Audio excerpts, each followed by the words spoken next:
Need access to your Google Drive files when there's no internet connection. Whether you're traveling, dealing with unreliable Wi-Fi, or simply want offline access to important documents, Google Drive has a built-in offline mode that can help.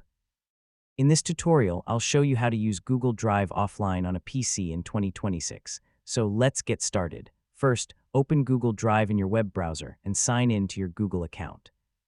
Once you're inside Drive, click the settings icon near the top right corner of the page. This is where you'll find the option to enable offline access. Next, select Settings and look for the Offline section.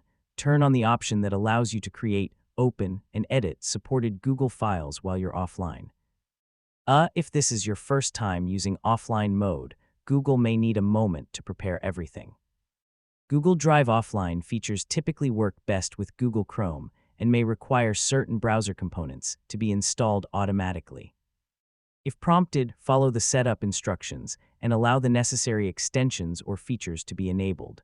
Once offline mode is active, open the files you use most often while connected to the internet. Google Drive can save supported files locally so they're available when you're offline. Yeah, it's a good idea to prepare important documents before you actually need them.